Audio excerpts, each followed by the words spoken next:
Hi! Hello!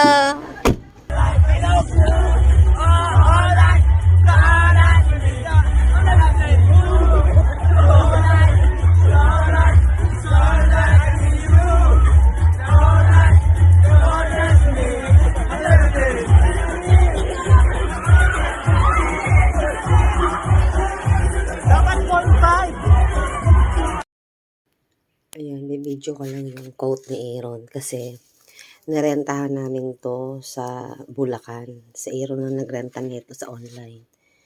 3,000 ang renta namin dito. So, ginamit siya kahapon. 3 days lang daw ito dito. Pipick upin na siya ng Lalamove. And then, i-check nila to pagdating doon kung anong nangyari. Hindi nga nagpabango sa Aaron kasi bawal dulikin ng pabango. So, ayan. Ito yung, wala siyang, so okay siya kasi i-check nila. So, kailangan meron din akong proof na na-video ko siya na wala naman siyang problema. So, ayan. Hindi nga siya nilagyan ng pabango. Sa pants, naglagay daw siya ng pabango sa pants lang. So, ito po ha, wala siyang problem. Something na maganda pa siya. Baka may naiwan si Aaron sa bulsa. Ay, ang ganda sana niya. Gusto ko nga sana siyang bilhin. Kaya lang, wala na magsusuot. Si Aaron, ay lalaki na yun eh. Sino naman magsusuot nito? Panlalaki. Kasya to sa akin. Pero, panlalaki kasi, sa akin kasya to. Ayan, ito yung likod. Ito yung likod niya. Ayan, ang likod. Ayan, may button. Kompleto ang button. Ayan, so.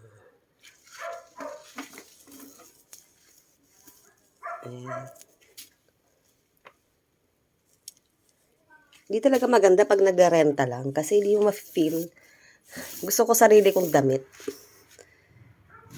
Lahat ng mga event na nangyari sa buhay ko, lahat, sarili kong gamit. Hindi ako nag-rent.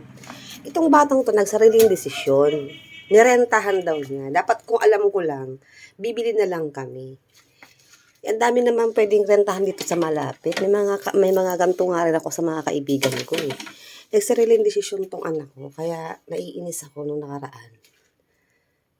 So, ayan po ang aming, yan sa likod ha. Walang, ang coat. Ayan. So, pipick upin na siya ngayon ng rider.